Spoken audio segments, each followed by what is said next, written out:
Welcome to another edition of Box Seats. My name is Frank Holder. I'm here with your comedians known as Fig and Talent. You guys have known these comics. They've been around for a long time. They're doing comedy specials, comedy festivals, comedy TV shows. I mean, everything related to comedy. And now since we have a new sports talk show here in this too. So first of all, gentlemen, thank you for joining the show. I appreciate y'all. How y'all doing? I'm good, man. I feel good that you stumbled on your name today. I like it. Yeah, man, because I'm still tripping over the conversation we was having before we got on. And you know why? You can't tell everything. Yeah, he almost messed his name up. He was like, "I'm Frankfurter Frank Holder." You can't tell the behind the scenes stuff, Frank. Hey, Talent, if these walls could talk, we'd be in trouble. And let me tell you something, man. Technology is going to a whole new level. If they ever come up with talking boxes, there's going to be plenty of dudes out of business. Right, trying to tell you. Anyway, we gotta do, like I always do. I always throw out the COVID report first. I get that started first. And let me just say this: the first thing I got to say is Cincinnati and Tulsa football team. Their game has been canceled because of COVID issues. And the status of the Michigan and Ohio State game is still up in the air because Michigan last week, you know, they had a whole lot of people who tested positive and they just returned to practice. Now, let's jump into the sports. I want to talk about the NFL like I know, you know, because we had an NFL Monday night game. But before I jump into that, I heard on Sports Talk Radio this morning, a lot of people are pushing and having conversations with Mike Tyson because they happen to want Mike Tyson to jump back into the boxing ring. Now, I heard a lot of people say, you know, they called in this morning saying, yeah, I want to see Tyson fight. I want to see Tyson fight. And because of what the last fight was, it was an exhibition fight. Now, I saw bits and pieces of the fight. Now, I thoroughly enjoyed the fight, but I could understand why people were saying that they don't want to see the fight. Talent, where are you sitting at on the fence about Mike Tyson, over 50, fighting and possibly fighting Evander Holyfield? Because everybody's talking about have another rematch again. Now, I'll throw it out there and say this. I don't want to, if Tyson comes back and fight, I don't want to see him fight Holyfield. I've seen that fight. I don't want to see that. I want to see somebody fight I haven't seen. But anyway, that's just my thought. You know, what do you think? I would love to see. I think people want to see that fight because I think people feel dissatisfied. Whether you're on the Tyson side of the fence or the Holyfield side, those fights got so interrupted with, you know, little antics and innuendos. It's just like the whole reason you want to see Tyson fight again is because he went into the ring ready to fight this last time. And clearly, anybody that's watched this beginning and clearly seen that Roy Jones was in it for the photo op. He was in it for the photo op all day. He was in it to make history, to have that under his belt. He did not go in that ring to fight Tyson. Yeah. I mean, that and plus, you know, raising some money. But I'll say this, Fig, do you want to see Holyfield at 58 in the boxing ring fighting Mike Tyson? You want to see that? No, not really, because I don't know if people remember back in the day, Holyfield stopped because he had some health issues. You know what I mean? And I don't want to see him get back in the ring. Last thing I want to see is any of these young gladiators try something at a late age and end up seriously injured or worse. So Holyfield is not, you know, and he don't, you know, the pictures that I seen, I mean, he ain't no fat dude, but he don't look like he in shape to be doing no fighting. No, I don't want to see him. Mike Tyson is another animal, man. Mike Tyson, he looked fantastic. You know what I mean? For his age and the shape that he was in. But Holyfield is not the dude. If they find somebody else, then I'm all for it, as long as it's an exhibition. But I don't want to see nobody get hurt. But you can't go by appearance though, because when Tyson signed on to do the last fight, he was 100 pounds heavier. He went in. That's where they set up the months of training for you to get physically fit for the fight. He was 100 pounds thicker, and then he dropped 100 to look the way he did in this fight. So once you know you're fighting, just like they always do, they go into that training mode and cut a bunch of stuff out and the workout and the regiment and all that. So don't just judge by the way it looks. The health thing, I give you that. Yeah. But the thing is that, you know, anybody that's over a certain age, over 40, it's a major difference between getting in shape at 25 and getting in shape at 45, and Lord knows 58. Right. It's a different kind of shape. It's mostly round. Tyler, if you so you're gonna go on record saying you wouldn't mind Tyson fighting Holyfield, but if Tyson can't fight Holyfield, who else would you like come to see him fight? What would make you say, "Oh, I got to pay $50 to see this"? Because that's what it's But about. see, this is the reason why you do want to see this fight, Frank, is because the reason why this is even we're talking about it and it's even the slightest bit viable is because the heavyweight division and boxing as a whole has gotten real weak and unwatchable. If boxing has gotten, this is how you know the divisions are so weak, especially the heavyweight division. It's so bad that you don't have a lot of pay-per-views. When boxing is at its height with must-see watch of fighting, you get pay-per-views. People will pay to see the fight. When they won't pay to see the fight, you get ESPN, ESPN2, Showtime, Friday Night Fight, free fights. So here's the thing: is a catch-22. Yeah, it's free for you, but that means that fighter, who I look at as like an artist in a way, doesn't make the same amount of purse either. They don't make the kind of money they would make on these fights if we're doing pay-per-view. Now, you got Shannon, our good friend, who's going to be a guest on this show soon, Shannon, a.k.a. Cannon Briggs. He's still out there working out. He's still in crazy shape. He's still chasing these heavyweights around, trying to get a fight. Yeah. Now, I know these fights are technically, they're calling them exhibitions because they're technically going against the commissions, so they have to be labeled as an exhibition fight or whatever. But who else is going to fight Tyson? He's not going to fight these heavyweights because there's nobody out there. And he's over age, and they over, some of these guys. You know who I want to see though? I wouldn't want if he could get in shape, some kind of shape, Buster Douglas, man. Yeah, now that's why? I'm gonna tell you why.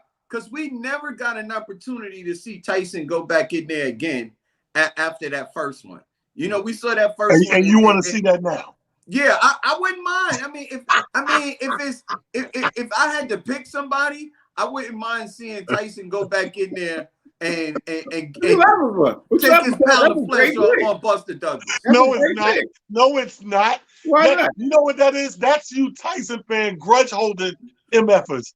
Who the hell want 4 years later put Buster back in there? I don't like what he did. Yeah, exactly. Because now you know that one guy has kept himself up and fight ready, while the other guy has opened a tractor trailer community. So now you want to throw him back in there to the Lions. Y'all ain't shit. Hey, nobody denying it. We think like that's what I want to see. I want to see a revenge fight. That'd be a great fight. Yeah, man. I want to see the revenge of Tyson. I do too. All right, let's move this show on, man. I just want to say a quick note. The NHL the NHL and the NHL Players Commission are having a hard time trying to figure out what the start date's going to be. They right now they're looking at January 26th, but they don't seem to be coming towards any middle ground. So right now it doesn't look like that date is going to probably stick. But the NHL, as we all know, they play like 8-9 months around the year. If they don't start soon, they're going to blend into the following 2022 to 2023 season at the rate it's going right now. But now we got to talk about football. Now, I just want to ask, did people really watch hockey? Yeah, they do. They do. But let's talk about the game last night. Now, I was so shocked that listen, this weekend has been a weekend of upsets. The last 3 weekends been a weekend of upsets, but I think this weekend in particular, when Seattle lost to the Giants and then Washington beat Pittsburgh, was one of the biggest upsets in the NFL that I can remember in a long time. But talent. Now, Washington is now tied with the New York Giants. Alex Smith is balling.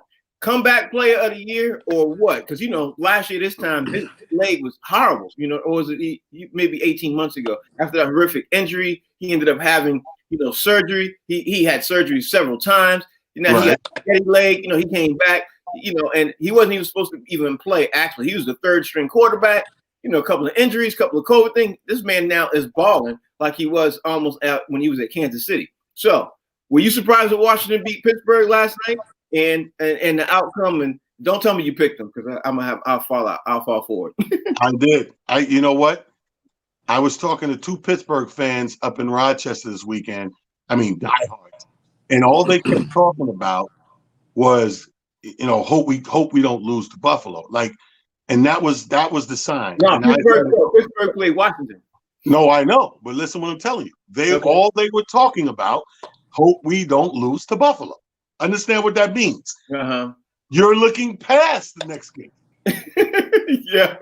And God is my witness. They were looking past this game. Yeah. And I was like, and I sat there, and I was the only one right there to say it, in a group of about 6, 7 people. And I said, they said, what you think, man? Because Buffalo playing good. I said, Buffalo. I said, y'all got Washington in 2 days. God, Washington, blah, blah. I said, see, them are the games you lose. When you have your streak going, you're undefeated, you get this team that you're looking past, like they're scramming it. Now, if you've been paying attention, Alex came in there. He's been the comeback kid for weeks now. Yeah. You know? But if you're not paying attention and your mind is still stuck on the old Washington, they're not winning, their division's whack, blah, blah, blah. You're not paying to the individual creep up of what's going on with the team. And I said that, and I said, watch you guys fall to this game, because if you're the fan, you're the diehard fan, and you're looking past them, I guarantee you some of the players are looking past them. You know, and everybody's looking at Buffalo because they're playing well, like we got to bring our A game to Buffalo. But they totally looking past Washington. Pick Washington like I picked the Giants to upset the Seahawks. Okay, I can't disagree with that. Fig, when you saw the game last night, because I know you watched it, when you saw the game last night, Washington was balling. Like, you can't even they were balling. They didn't even look like the team at their record stage. And Alex Smith was literally showing these dudes how a clinic is supposed to be. So I think Talon is absolutely right. I think the Pittsburgh Steelers look completely past those dudes. And they were like, yeah, we worried about Buffalo. Good point, Talon. What you think, man, I mean, maybe they did, but also Pittsburgh has played like 4 games like this week. Yeah. Like, they played like 4 games in like the last 2 weeks. I'm like, yo, do these guys ever get a break? It was like, yo, they just like played. Like, I was like, didn't I just see Pittsburgh? I had to look. Man, I'm actually looking at my TV. I'm like, Pittsburgh? I'm like, they just played yesterday. They playing again today? These guys, man, they hardly had no rest. Maybe they were looking past Washington. And let me tell you something, man. I'm a little concerned with Alex Smith, man, because one hit and Alex Smith's whole life could be changed. This season, man, he literally almost lost his leg. And he's out there playing football. A couple times, a couple players got close to him. And I was like, ooh, I'm really wondering how much pressure or what kind of hit can that leg take? Because it's inevitable. Eventually, somebody's going to hit you on your legs in football. And I'm just wondering if he can take it, man. He did get hit on the leg last but night. It was on his other leg. Right. He was bleeding last night. So I know let me just tell you this. I'm terrified when I watch Alex Smith play. I mean, he's got skills and all that, but I'm terrified to watch him play because that injury was so horrific. He had literally had a halo around his entire leg. Man, I don't get it. I don't understand the mentality, you know what I mean, to go out there after that type of injury. That years ago, there have been no way he could have came back from this. But Washington looks good. They're balling. And so does the Giants. Who knew? You know what I mean? That these 2 teams would come back and look like a halfway decent team. See, at the beginning of the season was lining up for Cam Newton to be comeback player of the year. Nobody thought Alex Smith was going to even play at all. But at this point right now, Talent, could you say that Alex Smith is the comeback player of the year or what? Yeah, absolutely, hands down. I mean, certain people deserve to be held up on a pedestal for these accolades. I think he's met every corner and angle of the criteria for what we would consider being the comeback player of the year. I mean, especially to finish out big, and in his case, big ain't big like for everybody else. You're in a division, man, where you're tied for first with like a handful of wins. Fine. But look, hey, that means you're in it to push your team to a playoff spot. And then what are we going to say? How can we not? Imagine this talent, before I throw it back to Fig. Imagine this talent. Imagine how good Alex Smith would be if they had preseason and if they had summer camp. You know what I mean? Imagine how good that team would be. You know, that's the scary part about all of this, you know, because now he just came in a couple of weeks ago and the team is getting their mojo back and everything else. But Fig, is Alex Smith comeback player of the year? Man, listen. Yeah, because who else could be a comeback player right now other than Alex Smith? Look, I say if they win, what they got, like 4 games left. If Alex Smith and the Washington football team, if they win 2 more, especially if they win the division. It's gotta be, who else could it be? Got to be Alex Smith, man. You know what I mean? Because the Washington football team they were literally dead. Nobody was talking about them. People were talking about Dallas, and they was talking about Philadelphia. Now they're talking about Washington and the Giants. So depending on if he comes back and Washington ends up winning this sorry division, then definitely he's got to be the comeback player of the year, because who else do you go to? Right.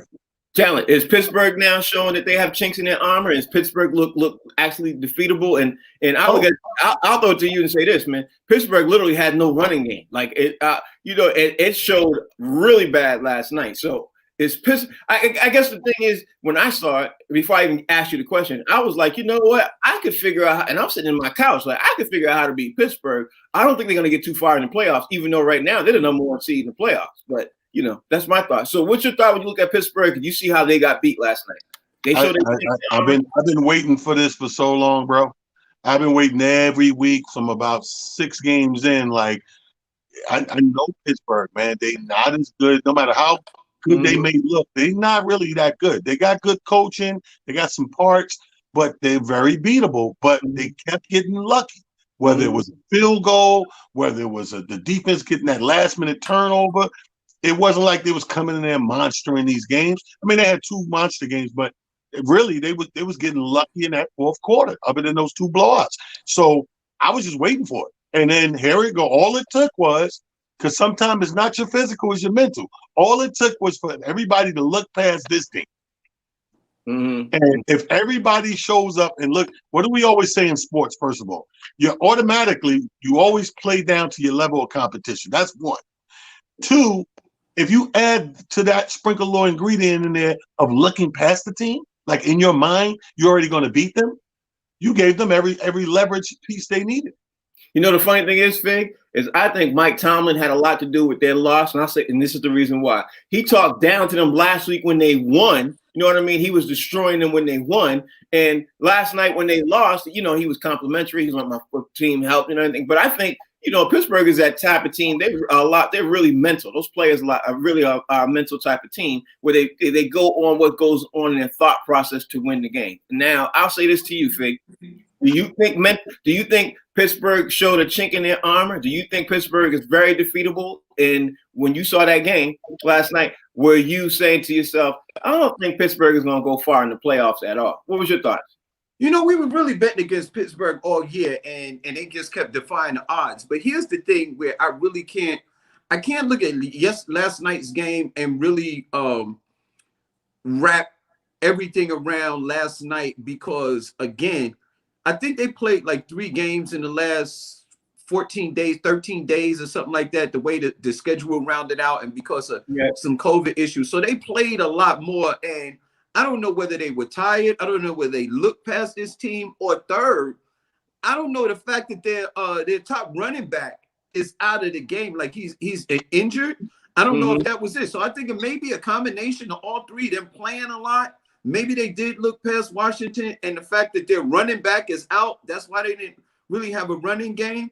I think that all of those 3 factors contributed to the fact that Pittsburgh lost, and they didn't lose by a lot. You know, it was just by a little bit. So I'd like to reserve my judgment on Pittsburgh after next week. I'd like to see what they do, like we said, against Buffalo. And then I think I have a better, gauge on what it is that Pittsburgh might be able to do going forward. And hopefully they're able to get their top running back healthy. I think you made some great points, because when you got to put in the recipe of this saying that Pittsburgh has played a lot in 14 days. I didn't even add that up there because I was too busy looking at how bad they look. Playing excuses. Buster Douglas. Listen, I am not a Pittsburgh fan. I will not give them no excuse. I don't even care. I don't even say that. But anyway, we got to talk about the Buffalo Bills game last night against the 49ers. Now, talent. I'll say this: Buffalo looks amazingly good. You know what I mean? Buffalo put on a clinic last night on the 49ers. Their running game was impeccable. Their passing game was impeccable. Their defense was impeccable.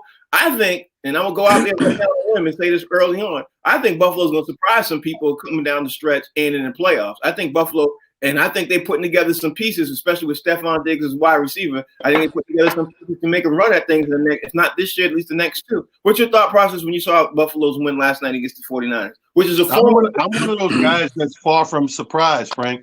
Buffalo had their pieces in place for a minute now. It was just all about them getting on the same page and making it happen and realizing how good they were. I mean, us people in New York, especially my people up in Buffalo and Rochester area, we've seen them. We've seen them put the pieces together.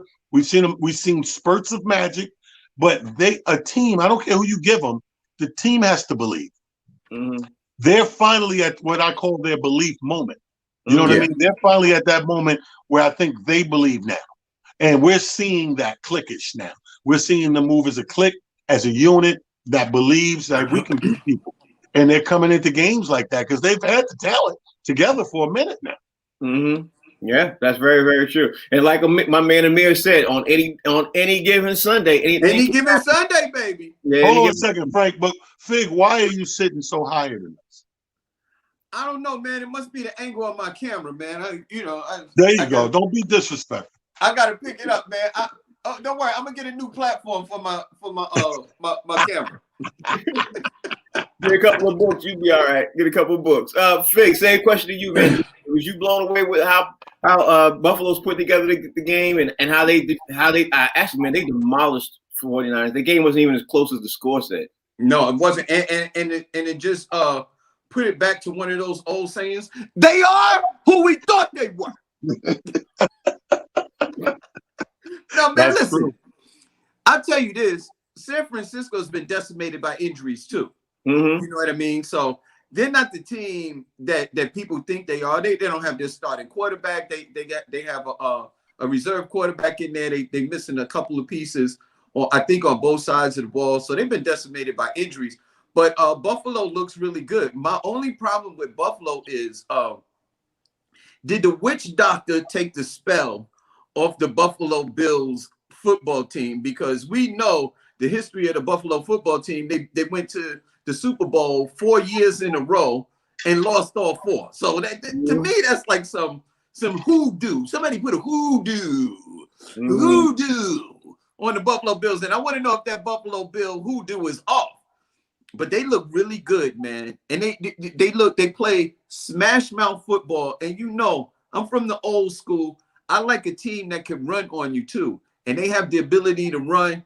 And they play good defense. So that's a formula for winning football. Any team that can run the ball and play good defense, you got a chance on any given Sunday, like Amir Sealy said. On any given Sunday, baby. I think right now, the win that Buffalo got last night and the loss that Pittsburgh got last night, I think, and I'm going to go on record right now, Talent, and say this. I think Pittsburgh has now moved in a position where they could fall to the number 2 in the AFC, because I don't think Pittsburgh is going to beat Buffalo this upcoming week. And that is lining up right now for Kansas City to be the number 1 seed in the AFC. Talent, what's your thoughts? I agree with that. I think with this loss, if they definitely, in fact, lose to the Bills, I think, and you know what's bigger than losing to the Bills? It gives everyone else that you're playing after that. I would think it's 3 more games after that, maybe. And every game after that, you just gave them an oomph of confidence that they can whoop your ass. Mm-hmm. Yes, sir. Because, see, when you're riding with that we're undefeated, people's mentality is, they want to beat the undefeated team, but it's a smidgen of thing in the back of their mind that most likely it's not going to happen. They're undefeated for a reason. Mm-hmm. Once your ass start losing, I'm telling you right now, the fact that Washington handed that ass a whooping, them last 3 teams you facing, we can do it. Mm-hmm.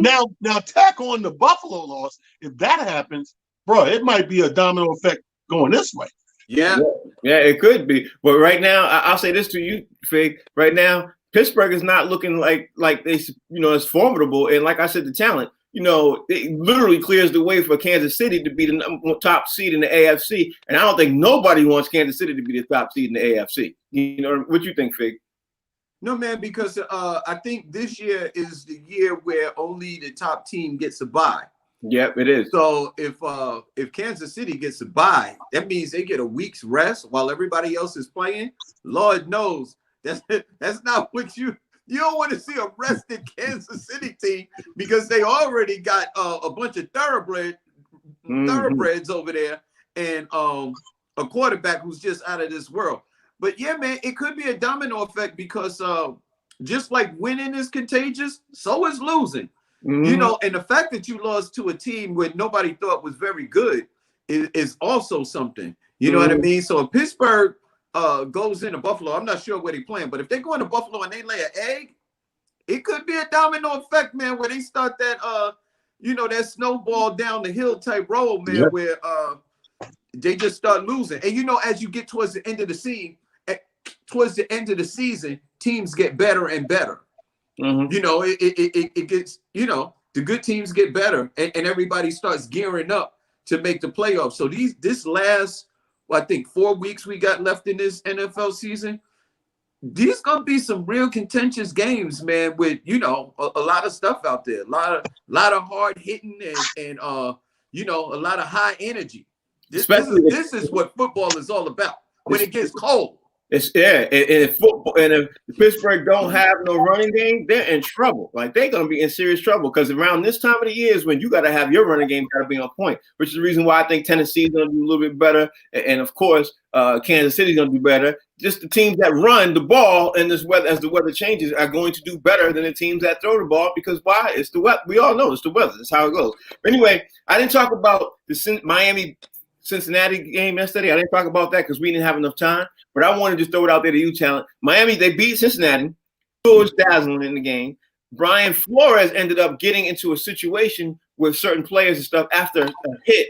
I'm sure you saw the hit. Everybody saw the hit and everything else. Brian Flores was protecting his players and everything else like that. What was your thought process when you saw Flores literally walk on the field, you know what I mean, and stick up for his players? Looked like he was getting ready, use some hands on that player and everything else. Now, as a coach, that didn't look like a good. I mean, I guess it depends on the way you look at it. At first, I thought, oh, wow, that's dope. But then I was like, he's not sending a good sign because he's the coach. But anyway, what was your thought when you saw that whole situation? Well, first of all, understand something. We're going into an era. Remember, we talked about at the beginning of the season of changing of guards of the old quarterback versus the new quarterback. We gotta factor in the same thing with coaching. As coaching gets younger, you're going to get a lot more emotion like this. Like, you're going to get a younger reaction as opposed to a Don Shula reaction or a Bill Parcells. These are older coaches who they would never do that. They're never going to field and fight. They'll scream, spit, yell. The younger coach is he's slightly removed from player age. So he's going to go out there. He's going to react a lot different.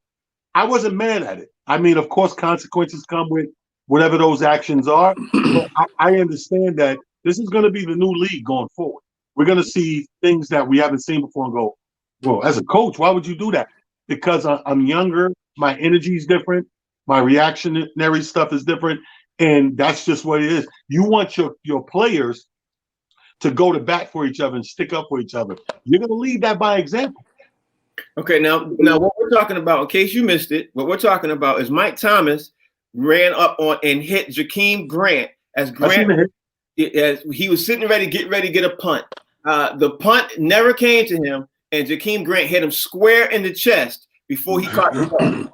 Now, if you didn't see the highlight, it looked really, really bad because he got hit square in the chest while as he's looking up, and Brian Flores was livid. Now, I thought the dude was going to be injured, like his health, injured, not just shake it off injured. He seemed to be okay after a few seconds. But if you're Brian Flores and you're on the sideline, Fig, do you react just like how he did, or you react different? Well, I think Flores, what he had is what we like the talent to be able to appreciate this. He had a dog behind the fence moment. Mm-hmm. You know what I mean? You know how the dog is behind the fence and he got a lot of courage. And then somebody opened the fence and he'd be like, and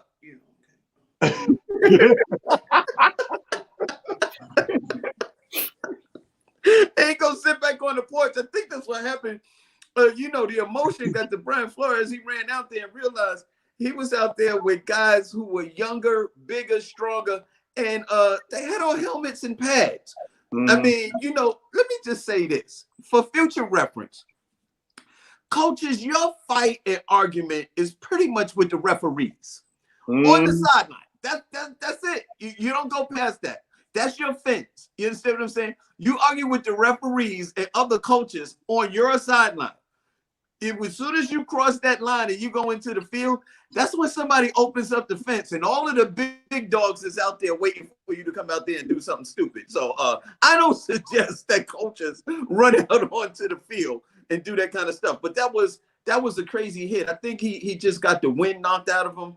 And I don't know if they threw was that a 15-yard penalty or that's some kind, it's some kind of stuff like that, man, that could really get you thrown out of a game. But doing something like that was an awful hit, man.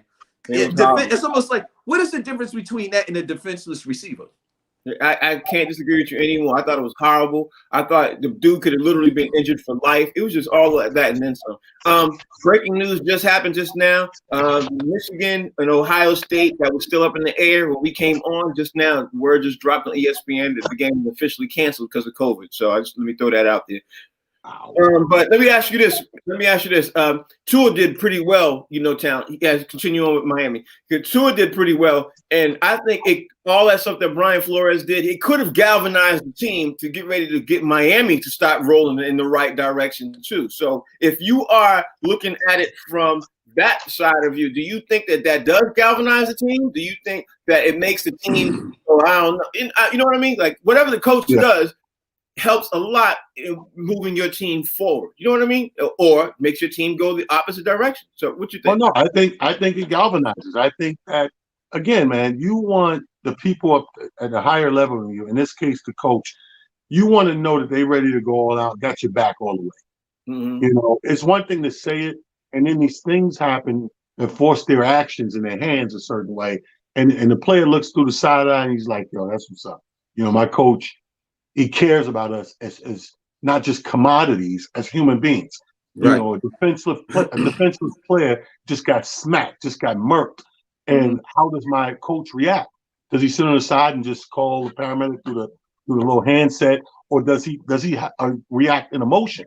And the fact that he reacted with that much emotion galvanized the team. It's like he's going to bat for us. We're going to play for him. He's literally going to bat for you all. I think literally, like he going out there getting ready to hit somebody over the head with a bat for you. You know what I mean? Fig, what's your thoughts? It's nice to know that everybody on the sideline is willing to go to war for you. You know what I mean? I think there was a game early in the season where a quarterback got hit. I'm trying to think of who it was. I think it was a quarterback got hit and nobody did anything. Like he was on the ground and he got like a real hit, and the rest of the teammates didn't really like do anything. I think it was Dallas. It was the Dallas team, the Cowboys. And when the quarterback went down, the team didn't do anything. It's like, it's like they wasn't ready to go to war for this particular quarterback. And Dallas season shows that. You know what I mean? It shows that they're not together. When you know that your coach is going to run out there and be willing to fight for you, that's something. You know what I mean? That's something that can bring the team together. Sometimes you're tired. You're just happy to get that TV time out. You know that an injured player laying down gonna be a TV time out. You're like, don't go over there. Let them. I'm tired. We've been let them fix that. Yeah, we getting the dog crap beat out of us. I gotta talk about the NBA too because the time is moving on. I want to stuff in. First thing I got to say, man, is the news that nobody's really talking about. You know how I like to do that. I find some news, nobody mentions it. I don't see it anywhere, anything else. I don't know if you all saw it anywhere, but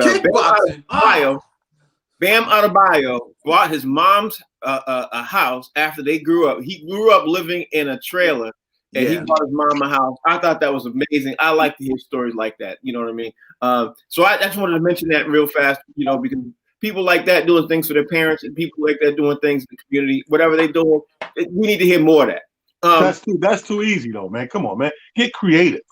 Hook that trailer up. He hooked the trailer up. I'm building on the back. I'm building on the back of that trailer. I'm building a mini mansion coming out the back of the trailer. Blow your mind. See, that's the trailer too. And let me tell you something. that was in his contract. That was in Bam's, that's his last name. His last name is I'm gonna buy you. He kept telling his mother all that time, I'm gonna buy you.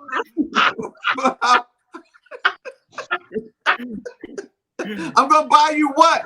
I'm gonna buy you a house. That's what it means. Bam, I'm gonna buy you. I'm gonna buy you. But that only goes to applies to his mama. But let's talk about LeBron James, man. LeBron James, I want to talk about LeBron James was interviewed yesterday and on a couple of notes. One, he was talking about obviously wanting to play with his son, which is a big deal, and everybody's heard that. But two, the big things that people aren't really talking about too much, I don't know, they might be talking about right now, I haven't followed up with it, is how hurt he was, listening to Kyrie Irving's statements that Kyrie was saying. Man, I think Kyrie Irving has been toxic everywhere he's going. Because I'm like, how did Kyrie say? Now, if you haven't heard, Kyrie said basically he did not like that LeBron James is not the greatest option to take a shot in the last minute of the game. Now, I think that's insane because LeBron has won a lot of game winners with shots, and I think Kyrie is just saying some toxic statements. But when you hear that statement coming from Kyrie Irving that he didn't have to make on the podcast or anything, he didn't have to make that. He didn't have to say anything like that. Well, what's your thought that first comes to your mind when you hear something Kyrie Irving saying something like that? I don't know. I can go so many different ways. I agree. It was a true statement. When you go back and you look at the big games and the games when it's on the line, he has a history of deferring that shot. And I don't know I think you can spin everything negative and positive, but just as a factual statement, it was a factual statement. It's not a swipe. He's still a great player. It's not to bring him down and nothing like that. But when you look at the big game, what Kyrie's saying has facts to back it up. He will defer if he can from that big shot. He has been. It's not a hidden fact. You and I both know when he defers, it's because he's triple teamed. Not true. Not true. First of all, the Danny Green shot, the most recent one in that game that he could have closed, LeBron did that after he got to the rack. He got to the rack and pumped that way back to the top. He's been doing it team by team. Kyrie hit it in Cleveland. He did it in Miami. Wade bailed him out 100 times in Miami. Everywhere he goes, he's been that guy. Again, not saying it to demean the champion he is. He's done it his way, and we can't take that from him. But in doing it your way, is that a fact that's being said? Yes. Okay, well, if that's a so-called fact, everything else, then why is LeBron feeling like he's hurt? Why would he say he's hurt? Why not him say, you know what, you're right. He's right. I did do that. Why would he feel he's hurt? Because LeBron is listening to the spin on it. See, now, a media does this. Anything you say, they're going to find a spin that sells, in a musical point, sells records, right? So when I say something, if I leave it like a flat fact, nobody's tuning into that. But if I make it something there, if I make it sound like Kyrie dissing LeBron, I got something. And if LeBron buys into it, of course he's going to be hurt because he bought into the way they spend it. But that's not how it was done. It was just done as a matter of fact.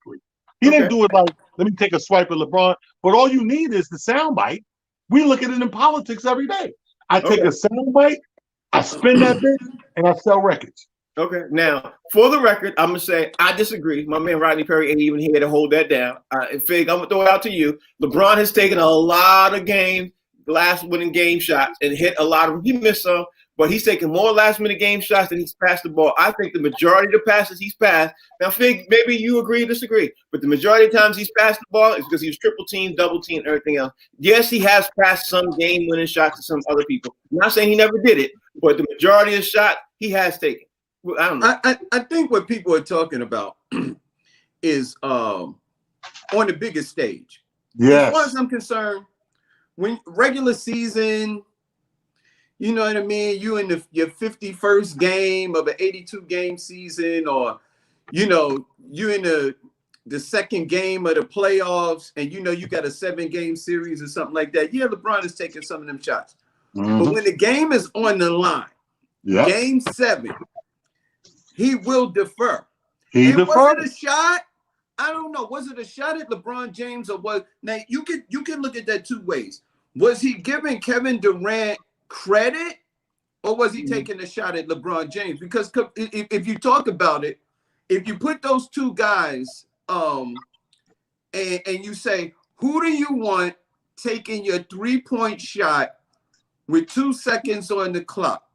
You want Kevin Durant to take this shot, or do you want to give it to LeBron James? I think that most people who are not a LeBron James fan, or LeBron James like they love LeBron James, I think most people who are just regular thinkers would just say, you know what? I'd rather KD take that shot. I'd rather give that shot to Kevin Durant. You know what I mean? LeBron James fans are like Trump fans.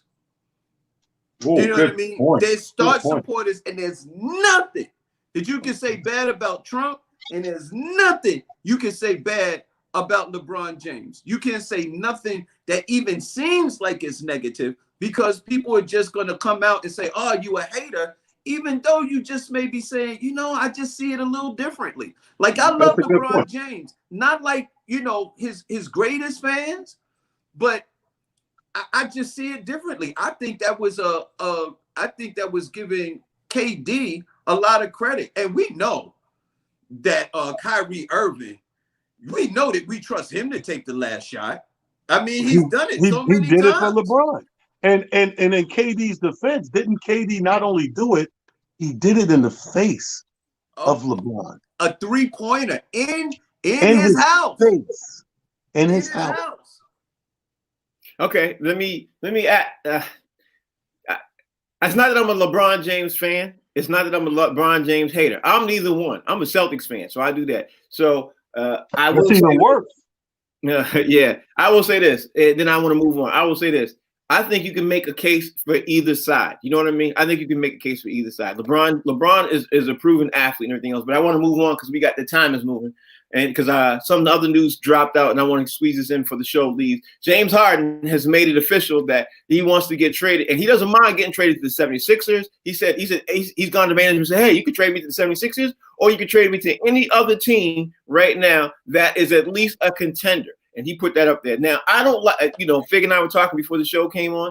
I don't like a player of his caliber making management, have to try to do certain things like this, because of a simple fact, no matter what, when this news comes out, we've had this discussion before. When this news comes out, the value of the dollar for your trade is going to go down, because the other teams you're going to trade with know that they can give away nothing, and they know he wants to leave.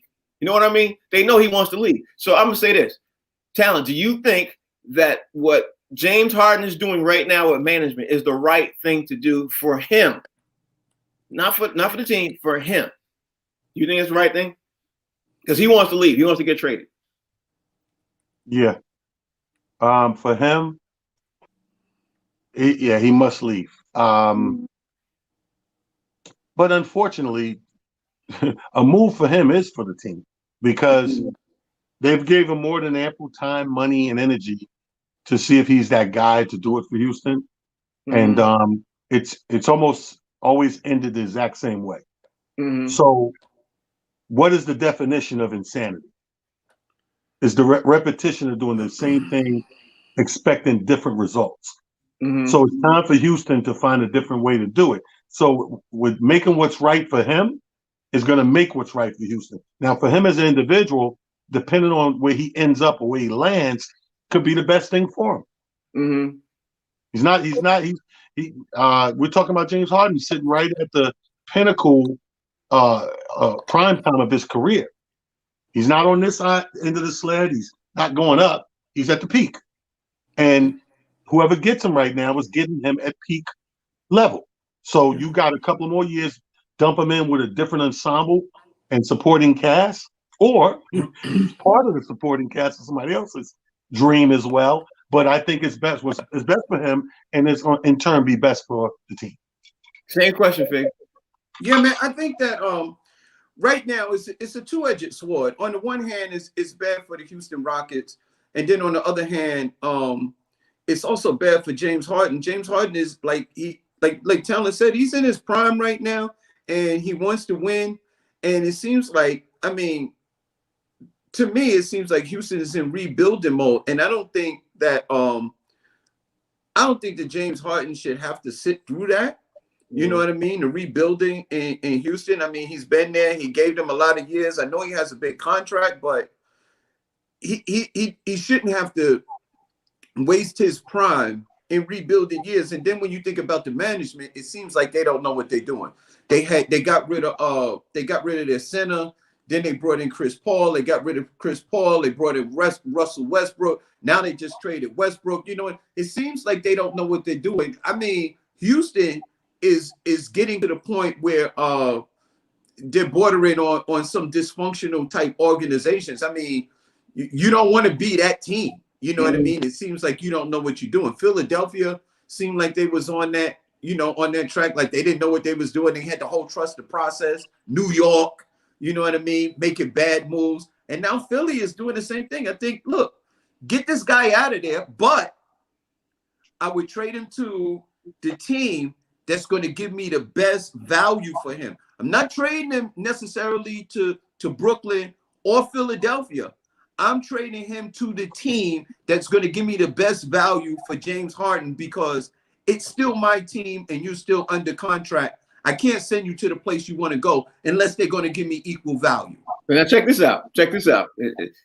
And here's the thing too. Also, let's fast forward, talent. Let's put on Rodney Perry's glasses. That Rodney Perry puts his glasses on. He said, "Look at the future."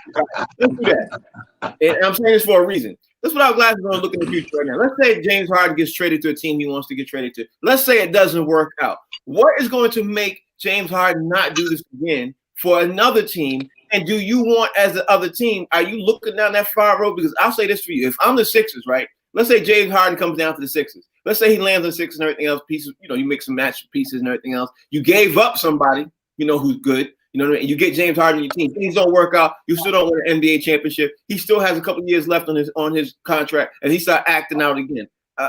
Is that not something you are concerned with looking forward? Like, you know what? He's doing that on the Houston Rockets, which just shows that he can do that on my team too. I mean, you not look at it like that? Talent? Well, I'm gonna take a page out of your book you said last week, maybe the week before, when the trade went through for what's your guy's name? Hayward. To play over there at Mike's team, right? And I was like, what the hell was that? And you know what you said? Sometimes they had to make a splash and do something to make waves, like they did something during the trade thing because they missed out on a few things. So sometimes you just do something, right? James Harden is the caliber of player that I think that we got enough teams in this league that are either trash or looking to go shopping, to the fact that they'll take a couple of bum seasons just to make a splash to get his name on the roster for ticket sales or whatever, marketing, to a moneymaker, so to speak. Like you said about Hayward going to play over there, which I didn't agree because of his caliber of playing. He never was the same after the injury, but I get it. So that would apply to this right here with that question. Like, he can go to a team that ain't trying to win. Sixers ain't that team, because we all know Doc got something to prove coming off of this bullshit. So that ain't the particular team for my point that I'm making, but there's enough of those out there in the league that he can hop around and do the bullshit. Okay. All right. I can't knock that, but again, Fig, I'll throw it out there. If I'm management, it has to be in the back of my mind that when I get this dude, if things don't work out, he could literally pull the exact same thing on my team that he did with Houston, that happened with Houston in 2020. Let's say it's 2023, 2024. He's in the middle of his contract. Things don't work out. Let's say he lands in the Sixers, like I said with talent. Let's say he lands in the Sixers and they ain't won nothing yet. Who's to say he doesn't want to do that and then demand to get traded again? It'll mess up your whole team, your whole chemistry, all of that, then some. Well, the history of the league is you get to do it one time unless you're LeBron James. You know what I mean? You get to force your way out of a place unless you're LeBron James. The caveat that I would give with LeBron James is that the teams that he's been on before he left, he won. And he didn't really force his way out. His contract was up and he was a free agent and it was time for him to leave. Here's the thing. If you go to a team of your choice and it doesn't work out, now it becomes your fault. The team that James Harden is on now, they're making bad moves and they're making decisions to make them look like a dysfunctional organization. They got rid of, like I said, they got rid of Capella. They got rid of Chris Paul. They got rid of now they got rid of Russell Westbrook. So now it looks like they rebuild it, and it really looks like they don't know what they're doing or what it is that they want to do. So for James Harden to try and force his way out of this, it doesn't look that bad. He goes to a team that he asked to go to, like a Brooklyn or Philly, and it doesn't work out. Now the pressure is on James because it's like, yo, man, you asked to come to this team, and now it's not working out. Now you look bad. Now you start to look like the Dwight Howard like he did when it was back in the day when he kept forcing his way out of, and then the bad reputation goes on the player as opposed to the organization. Yeah. Now, I can't disagree with anything you said. Before we get ready to roll up out of here, news just got announced that Jalen Hurts is going to start for the Philadelphia Eagles, which is big, huge for them because Jalen Hurts was balling for that 5 minutes he played, 4 minutes he played for the Eagles. And we all know the Ravens, there's going to be a football game tonight with the Ravens and the Cowboys tonight. Talon, you going to switch up on your pick or you stick it? Who you picked between the Ravens and the Cowboys, which is an unexpected Tuesday night football game? You want to just say one more quick thing about Ravens and Cowboys tonight? You think Lamar and them are going to pull it out? Who did I take, Fig? I'm not. I got to go look at it. You want me to go look at it real quick? No. We ain't got the time. I'm gonna stick with what I got. Ain't nothing changed that. Wherever I pick, I think I'm gonna stick with it. Ain't nothing, I don't. Somebody picked the Cowboys. I think you picked the Cowboys, if I'm not mistaken. Yeah. I think the Cowboys are gonna take them. I think everybody else took the Ravens. Everybody else took the Ravens. Yeah. So I'm not changing that. Why would I change that, Frank? Nothing happened. Okay. All right. Just double checking. You know how we got to throw it out there. Double checking. You just want to find a reason. You know what? I should change it because there's a newly elected DA in Los Angeles. Hell no.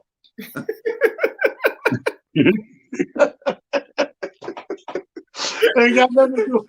It was like Congress signed a stimulus package and everybody's going to be getting their money. So I'm changing my pick. Hey, wait a minute.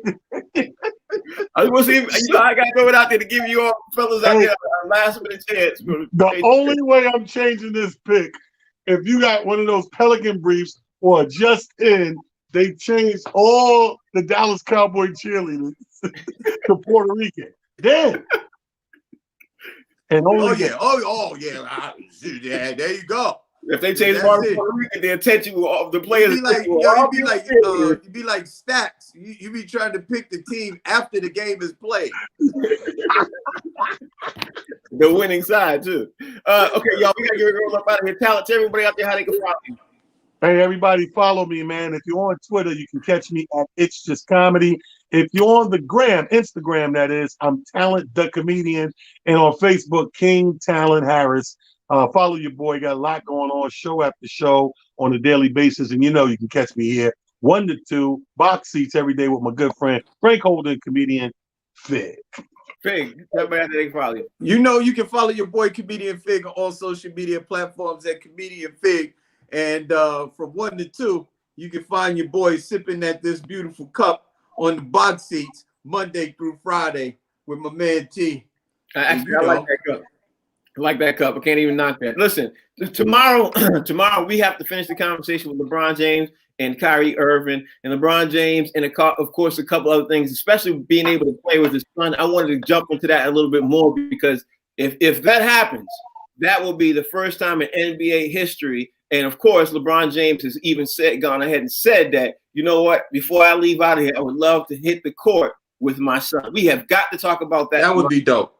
We have got to talk about that tomorrow because then I think LeBron James being the greatest player of all time, or at least in that heavily in that conversation, and then being able to play with his son sets him apart from any other NBA player. We have to pick that up tomorrow. We have to also talk about the game tonight between the Ravens and Cowboys. We got to talk about that game tomorrow. All that and then some. Tomorrow, the box seats 1 to 2. I'm Frank Holder. Of course, it's on the platform called The Humor Mill. And you know what? We do this every Monday through Friday. And of course, you can download the Humor Mill app. You can even call your cable service provider to get them to add the channel and all that. And then some. We got some guests coming up, and we're still trying to pull a rabbit out the hat to get a couple of ones for this week. But we will make this happen. Right, Talent? Right, Vic? We're going to make it happen. We're going to make this happen. Until then, I'll see y'all tomorrow.